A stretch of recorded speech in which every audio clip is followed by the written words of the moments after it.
नमस्ते प्यारे विद्यार्थियों। आप सभी विद्यार्थियों का मास्टरमाइंड कोचिंग क्लासेस पांड्या माता जी के इस YouTube चैनल मैथमेटिक्स पॉइंट में एक बार फिर स्वागत है। प्यारे विद्यार्थियों, आज हम लेकर आए हैं फिजिक्स कक्षा 12वीं के लिए विद्युत आवेश क्षेत्र का जो लेक्चर नंबर है, लेक्चर नंबर 5। टॉपिक है आपके सामने विद्युत द्विध्रुव के कारण निरक्षीय या अनुप्रस्थ स्थिति में विद्युत क्षेत्र की तीव्रता। प्यारे विद्यार्थियों, क्वेश्चन बड़ा इंपॉर्टेंट है, फटाफट आते हैं और देखते हैं क्वेश्चन नंबर फर्स्ट। निरक्षीय या अनुप्रस्थ स्थिति में विद्युत क्षेत्र की तीव्रता देखेंगे आप लोग। निरक्षीय अनुप्रस्थ स्थिति में विद्युत क्षेत्र की तीव्रता। प्यारे विद्यार्थियों, आप लोग के सामने निरक्षीय स्थिति का डायग्राम उत्पन्न है, जहां पर ए बी एक विद्युत द्विध्रुव गुण है, विद्युत द्विध्रुव है जिसकी प्रभावकारी लंबाई 2l है। प्यारे विद्यार्थियों, एपी का जो केंद्र है या मिड पॉइंट है वो ओ है। ओ से आर दूरी पर एक अन्य बिंदु पी है। ये हमने क्या करी, इस बिंदु पी की गणना करी है, जहां पर हमें विद्युत क्षेत्र की तीव्रता की गणना करनी है। अब इस बिंदु पी को कौन कौन से आवेश प्रभावित करेंगे? एक तो करेगा आपका माइनस क्यू, एक करेगा आपका प्लस क्यू। तो प्यारे विद्यार्थियों, जिस प्रकार हमने अच्छी स्थिति में निकाला था कि माइनस क्यू आवेश के कारण बिंदु पी पर विद्युत क्षेत्र की तीव्रता, प्लस क्यू आवेश के कारण बिंदु पी पर विद्युत क्षेत्र की तीव्रता, सेम टू सेम वैसा का वैसा यहां पर अपन निकालेंगे। तो क्या लिखेंगे? माना ए बी एक विद्युत द्विध्रुव है, विद्युत द्विध्रुव है जिसकी प्रभावकारी लंबाई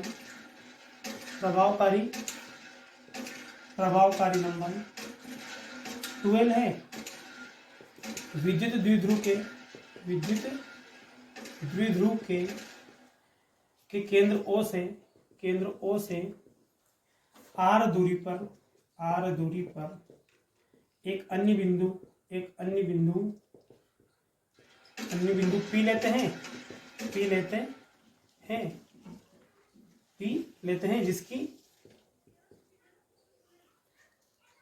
जिस पर हमें क्या करना है,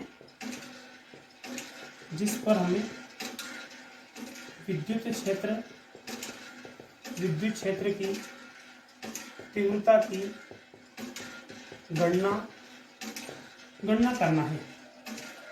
प्यारे विद्यार्थियों, जैसा अच्छी स्थिति में लिखा था तो वैसा का वैसे ही निरक्षीय स्थिति है, कुछ नहीं करना है। माना कि ए बी एक विद्युत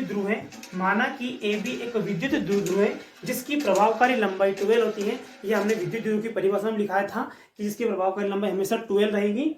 विद्युत द्विध्रुव के केंद्र ओ से आर दूरी पर एक अन्य बिंदु पी है, जिसकी गणना हम कर रहे हैं। आर दूरी पर क्या है? एक अन्य बिंदु पी है, जिस पर हमें इस विद्युत द्विध्रुव के दोनों आवेशों के कारण विद्युत क्षेत्र की जो तीव्रता उत्पन्न होगी इसको हमें ज्ञात करना है। तो सर्वप्रथम करेंगे अपन प्लस क्यू आवेश के कारण। किसके कारण? पहले ले लेंगे प्लस क्यू आवेश के कारण बिंदु पी पर विद्युत क्षेत्र की तीव्रता कितना हो जाए? माना कि E1 हो तो क्या हो जाए? E1 हो जाए तो फॉर्मूला आपको पता है कि E1 बराबर 1/4πε0 इंटू प्लस क्यू लेना है। तो क्या लेंगे आप? प्लस क्यू बटे में आर, इस बिंदु से बिंदु पी तक के बीच तक की दूरी। तो क्या ले सकते हैं हम? बी से पी का स्क्वायर, दोनों के बीच की दूरी यही है। प्यारे विद्यार्थियों, अब आपको समझ में आना चाहिए। इसको नाम दे देंगे हम समीकरण नंबर 1। लेकिन काम यहां से चलेगा नहीं। चलेगा क्यों नहीं? क्योंकि यहां से अभी हमें क्या निकालना है? बीपी का जो एक्चुअल वैल्यू है वो निकालना है। इसको निकालने के लिए क्या करेंगे हम? तो इसको देखेंगे डायग्राम में। आप लोग चित्र में जैसे कि आपको दिख रहा है कि जो निरक्षीय स्थिति में डायग्राम बन रहा है उसमें आप लोग कह सकते हैं कि इसमें दो त्रिभुज बन रहे हैं। कितने त्रिभुज बन रहे हैं? दो त्रिभुज बन रहे हैं। और दो त्रिभुज कैसे बन रहे हैं? तो दो समकोण त्रिभुज बन रहे हैं, क्योंकि इसमें एक जो कोण बन रहा है वो 90 डिग्री का बन रहा है, अर्थात जो एंगल ओ है वो 90 डिग्री का बन रहा है। तो क्या कह सकते हैं हम? क्या निकालेंगे? बीपी की जो वैल्यू है, बीपी मतलब बी से पी तक की जो वैल्यू है समकोण त्रिभुज के माध्यम से निकाल सकते हैं। तो किस त्रिभुज की बात में कर रहा हूं? मैं कर रहा हूं बीओपी। तो लिखा है समकोण त्रिभुज बीओपी में। किसमें? बीओपी में पाइथागोरस प्रमेय से। कक्षा 10वीं का मोस्ट इंपोर्टेंट टॉपिक है पाइथागोरस प्रमेय, आपको भली बात याद होगी। क्या करेंगे? त्रिभुज बीओपी में कर्ण का वर्ग बराबर लंब का वर्ग प्लस आधार का वर्ग, यही तो होता है पाइथागोरस प्रमेय। तो आप लोग देखेंगे कि कर्ण कोण इसमें, इस डायग्राम थोड़ा सा अलग बना रहा हूं मैं, देखना जरा यहाँ से, ये हो जाएगा आपका बी, ये हो जाएगा आपका पी, ये हो जाएगा आपका ओ से पी तक की दूरी कितनी है तो आर है, ओ से बी तक की दूरी कितनी है तो वो एल है। अब दोनों की सहायता से क्या निकाल सकते हैं, कर्ण निकाल सकते हैं। तो लिख सकता हूं मैं, ये क्या है आपका हुआ कर्ण, कर्ण को मतलब 90 डिग्री के सामने जो भुजा होती है उसे हम कर्ण कहते हैं। ठीक है, चलो देखते हैं फटाफट। तो क्या हो जाएगा, कर्ण का मान हो जाएगा बीपी का स्क्वायर बराबर हो जाएगा आपका ओपी का स्क्वायर प्लस ओबी का स्क्वायर, ओबी का स्क्वायर तीनों के मान रख देंगे तो बीपी का जो स्क्वायर है वो कितना जाएगा, ओ से पी तक का मान कितना है तो आर है, तो आर का स्क्वायर प्लस ओ से बी कितना है एल है, तो एल का स्क्वायर। आगे देखेंगे बीपी, एक्चुअल मुझे बीपी स्क्वायर की वैल्यू चाहिए तो फटाक से बीपी स्क्वायर की वैल्यू रख दूंगा मैं, क्या जाएगा आपका r square plus L square. आ रही बात समझ में नहीं आ रही है, इस पूरी वैल्यू को उठा के कहाँ पुट कर दूंगा मैं, यहाँ पुट कर दूंगा समीकरण नंबर 1 में। तो क्या हो जाएगा 1/4 pi epsilon naught into Q upon में are square plus L square. अब इसको समीकरण नाम मत तो यहाँ दो इसको समीकरण नंबर 1। फटाफट देखिए क्या आपको समझ में आया इतना। आप लोगों ने बीपी की क्या निकालनी, वैल्यू निकालनी। बीपी की जैसे वैल्यू निकालेंगे तो कहाँ रख देंगे, समीकरण नंबर 1 में उठा के रख देंगे। प्यारे विद्यार्थियों, समीकरण नंबर 1 किसकी सहायता से निकाला है तो बिंदु P पर जो प्लस क्यू आवेश से इससे रण विद्युत क्षेत्र की तीव्रता निकालनी। अब एग्जिट ऐसा का ऐसा माइनस क्यू आवेश से रण बिंदु P पर विद्युत क्षेत्र की तीव्रता हम निकाल लेंगे, जिससे हमें समीकरण नंबर 2 प्राप्त हो जाएगा। दोनों की अपन तुलना कर देंगे, सदिश योग कर देंगे तो आप लोगों का परिणामी विद्युत क्षेत्र की तीव्रता जाएगा। फटाफट देखिए, जिसको स्क्रीनशॉट लेना है स्क्रीनशॉट लें, आगे पढ़ते हैं फटाफट। आगे हम लोग देखते हैं प्यारे विद्यार्थियों, आपने समीकरण नंबर 1 निकाला। अब देखते हैं फटाफट समीकरण नंबर 2 कैसे निकालेंगे। तो वो निकालेंगे कि माइनस क्यू आवेश के कारण, प्यारे विद्यार्थियों अभी हमने प्लस क्यू आवेश के कारण निकाला था, प्लस क्यू आवेश के कारण समीकरण नंबर 1 निकाला। अब किसके कारण निकालेंगे, माइनस क्यू आवेश के कारण बिंदु P पर विद्युत क्षेत्र जो तीव्रता होगी उसकी सहायता से क्या कर देंगे हम समीकरण नंबर 2 का निर्माण कर देंगे। तो लिखा मैंने माइनस क्यू आवेश के कारण बिंदु P पर विद्युत क्षेत्र की तीव्रता अगर E2 हो जाए, क्या हो जाए E2 हो जाए, समीकरण क्या बन जाएगा E2 बराबर 1/4 पाई एप्सिलॉन नॉट गुणा क्यू। तो क्यू क्या लेंगे यहाँ पर माइनस लेंगे, क्योंकि माइनस क्यू आवेश लग रहा है, माइनस क्यू अपॉन में एपी क्या हो जाएगा, माइनस क्यू से लेकर पी तक के बीच की दूरी हो जाएगी ए से पी तक की दूरी का वर्ग हो जाएगा। प्यारे विद्यार्थियों, चूंकि पुनः एपी की वैल्यू निकालना पड़ेगी तो मैं चाहूंगा जो अपना समकोण त्रिभुज बन रहा है 1 नंबर का, उसमें जाएंगे एओपी में, समकोण त्रिभुज एओपी में पाइथागोरस प्रमेय से पुनः लगाएंगे, क्या हो जाएगा कर्ण का वर्ग बराबर लंब का वर्ग प्लस आधार का वर्ग। चित्र में देखेंगे कि लंब क्या है, आधार क्या है और कर्ण क्या है। हमने देखा कर्ण क्या है तो कर्ण दिखा है 90 डिग्री के सामने की जो भुजा होती है, अर्थात 90 डिग्री के सामने भुजा है एपी, तो एपी का वर्ग बराबर ओपी का वर्ग प्लस ओए का वर्ग, तीनों का मान रख दिया। तो एपी का जो मान आया मेरे पास में, एपी का मान क्या जाएगा तो एपी का स्क्वायर हो जाएगा r square plus L square. प्यारे विद्यार्थी एपी के पूरे मान को उठा के मैं रख दूंगा यहाँ पर रख दूंगा नीचे, तो क्या हो जाएगा एपी की जगह रख दिया मैंने r square plus L square, क्योंकि बता दिया कि समीकरण नंबर 2 है। आप लोगों को समीकरण नंबर 1 मिल गया, समीकरण नंबर 2 मिल गया। समीकरण नंबर 1 में भी आपको दिशा बताने की आवश्यकता है और समीकरण नंबर 2 में भी आपको दिशा बताने की आवश्यकता है। तो देखेंगे ये प्लस क्यू आवेश है और बिंदु P पर माना कि मैंने कोई परीक्षण धनावेश क्यू नोट रख रखा है, क्यू नोट धनावेश जो रखा रहता है वो हमेशा पॉजिटिव होता है, ये भी पॉजिटिव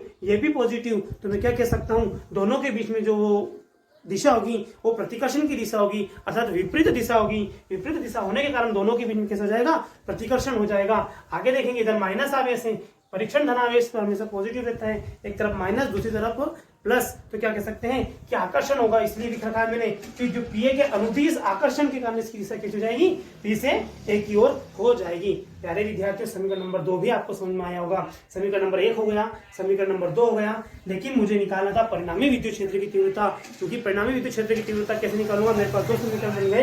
फटाफट आप देखेंगे समीकरण नंबर 2 को, समीकरण नंबर 1 और समीकरण नंबर 2 की सहायता से मैं निकालूंगा परिणामी विद्युत क्षेत्र की तीव्रता ई का मान।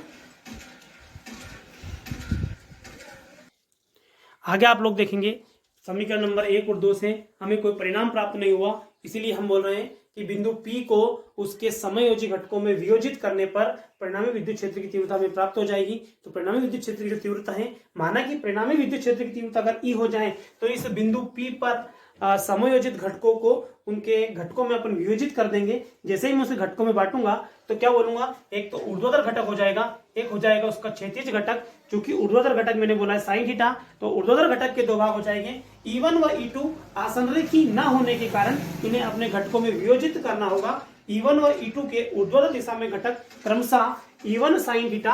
प्यारे विद्यार्थियों आप लोग देखेंगे एक ऊपर जाएगा E1 sin थीटा और नीचे जाएगा E2 sin थीटा, जो कि ऊर्ध्वाधर घटक है, और ऊर्ध्वाधर घटक E1 sin थीटा और E2 sin थीटा, तथा दोनों क्या हो जाएंगे, देखो परिणाम में समान है लेकिन दिशा में विपरीत है। एक ऊपर क्यों जा रहा है, दूसरा नीचे क्यों जा रहा है। विपरीत दिशा में होने के कारण एक दूसरे के परिणाम को निष्फल कर देंगे, अर्थात इन दोनों की जो वैल्यू हो जाएगी वो 0 हो जाएगी। अर्थात परिणामी विद्युत क्षेत्र की तीव्रता बिंदु P पर प्राप्त करने के लिए जो घटक है आपका कौन सा, E1 नष्ट कर देंगे, तथा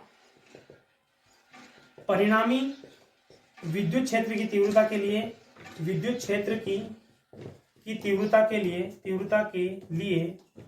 लिए परिणामी घटक क्षैतिज घटक कौन कौन से क्षैतिज घटक, तो वो E1 cos theta, E1 cos theta व E2 cos थीटा ही होगा। प्यारे विद्यार्थियों, चूंकि E1 sin थीटा व E2 sin थीटा परिणाम में समान लेकिन दिशा में विपरीत होने के कारण एक दूसरे के जो मान है उनको निष्फल कर देंगे, तथा इस बिंदु पर परिणामी विद्युत क्षेत्र की तीव्रता के लिए निकालने के लिए बस मेरे पास अब केवल 2 ही बिंदु बचे हैं, 2 ही वैल्यू बची है, वो बचा E1 cos थीटा और E2 cos थीटा। तो मैं कह सकता हूं कि मुझे परिणामी विद्युत क्षेत्र की तीव्रता E ज्ञात करने के लिए मैं E1 cos थीटा और E2 cos थीटा दोनों का योग कर दूंगा, तो मुझे बिंदु P पर परिणामी विद्युत क्षेत्र की तीव्रता ज्ञात हो जाएगी। तो देखते हैं कि अगर बिंदु P पर परिणामी विद्युत क्षेत्र की तीव्रता E हो तो परिणामी विद्युत क्षेत्र की तीव्रता आगे आप लिखेंगे कि बिंदु P पर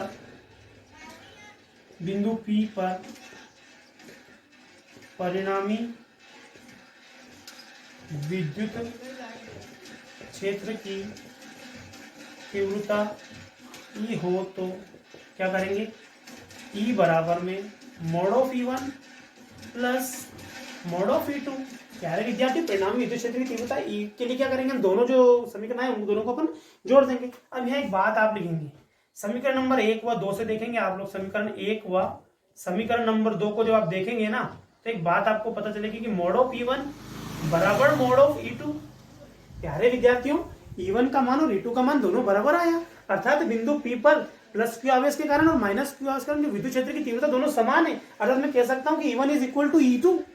तो क्या करूंगा, मैं इस E2 की जगह क्या उठा के रख दूं, E1 रख देता हूं, तो E बराबर हो जाएगा mode of E1 plus E2 की जगह क्या रख दूंगा, तो रख दूंगा मैं E1, और आपका जाएगा कितना कोस थीटा। यहाँ पर भी लिखेंगे आप लोग कोस थीटा, और यहाँ पर भी लिखेंगे क्योंकि क्षैतिज घटक चला रहा है ना, तो क्षैतिज घटक के लिए आप लिखेंगे cos theta, E1 cos theta और E2 कोस थीटा। तो E1 और E1 कितना हो जाएगा आपका, यहाँ भी आ जाएगा आपका कोस थीटा और यहाँ भी आ जाएगा आपका कोस थीटा आ जाएगा।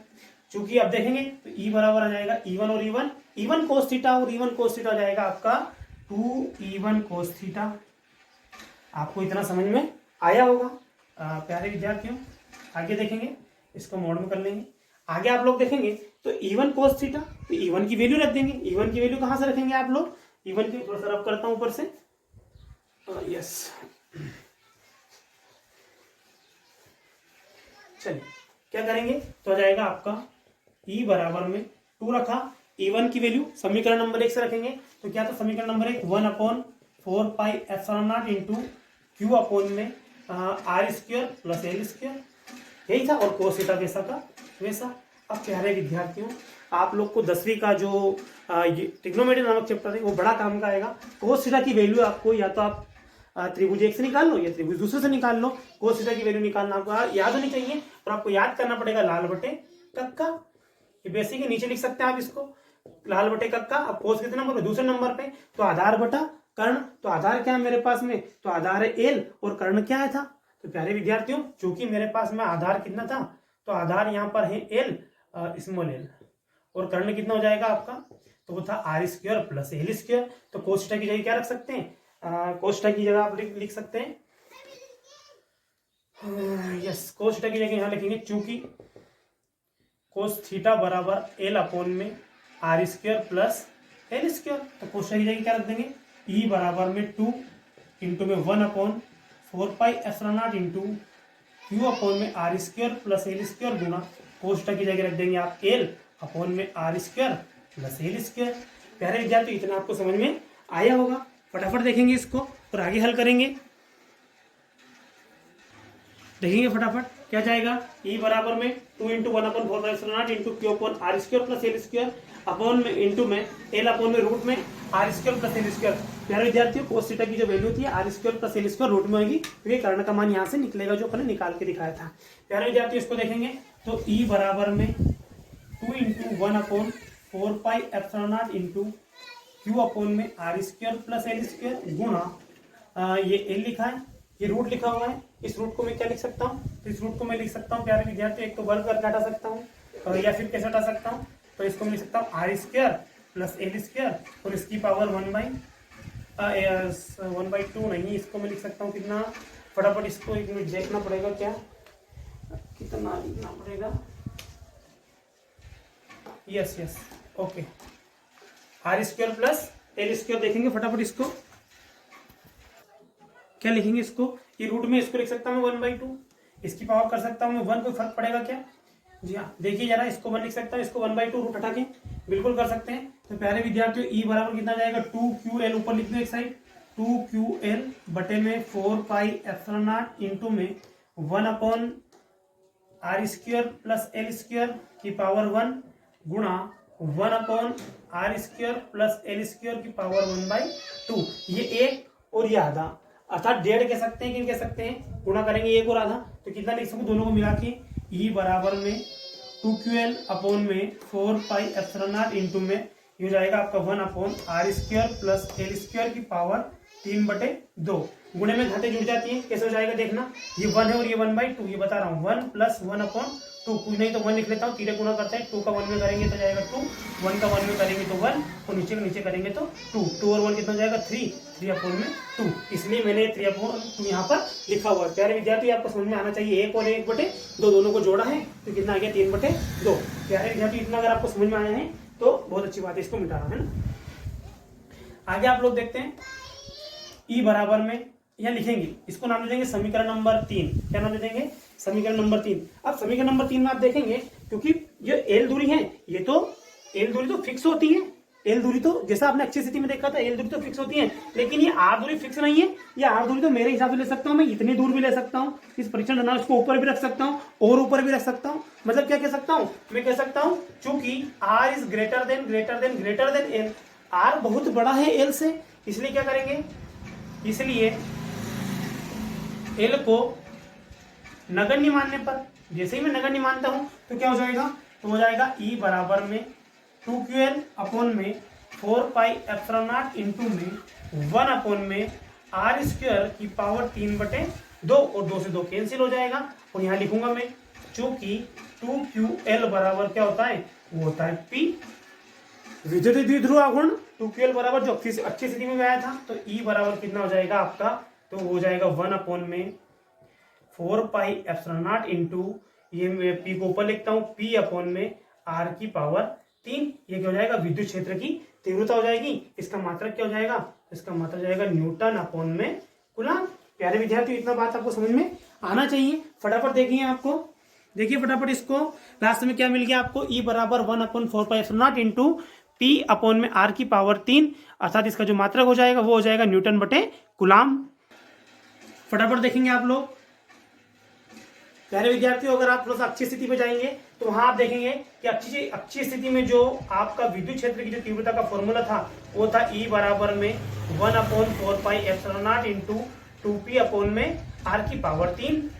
तो यहाँ कह सकते हैं कि अच्छी स्थिति में विद्युत क्षेत्र की जो तीव्रता होती है निरक्षी स्थिति में विद्युत क्षेत्र की तीव्रता का 2 गुना होता है। देखो यहाँ पर P1 है और यहाँ पे 2 गुना है कि नहीं है। तो प्यारे विद्यार्थी यहाँ से आप एक अपना ऑब्जेक्टिव क्लियर कर सकते हैं कि अच्छी स्थिति में विद्युत क्षेत्र की तीव्रता का मान 2 गुना होता है निरक्षी स्थिति की अपेक्षा। अर्थात इसको उल्टा भी कह सकते हैं कि निरक्षी स्थिति की अपेक्षा अच्छी स्थिति में विद्युत क्षेत्र की जो तीव्रता होती है वो 2 गुना होती है। प्यारे विद्यार्थियों आपका ये इंपॉर्टेंट क्वेश्चन है जिसके आने की संभावना काफी ज्यादा होती है और आप लोगों के जो वीडियो लेकर आया हूँ स्पेशल इसी टॉपिक के लिए लेकर आया हूँ। अगर आप इसको 1 से 2 बार देखेंगे तो आपको अच्छा समझ में आ जाएगा। आप लोग इस वीडियो को लाइक करें, चैनल को सब्सक्राइब करें, अपने दोस्तों के साथ शेयर करें, क्योंकि आप लोगों के लिए बड़े ही सरल भाषा में मैं ये वीडियो लेकर आ रहा हूँ। अगर आपको इनका वीडियो के नोट्स चाहिए तो आप लोग डिस्क्रिप्शन में अपना कमेंट दे सकते हैं, वीडियो के नीचे अपना कमेंट दे सकते हैं या उसके नीचे मेरा मोबाइल नंबर चलता है, सीधा आप वहाँ भी व्हाट्सएप से नोट से प्राप्त कर सकते हैं। प्यारे विद्यार्थियों बहुत बहुत धन्यवाद watching for this video. Thank you.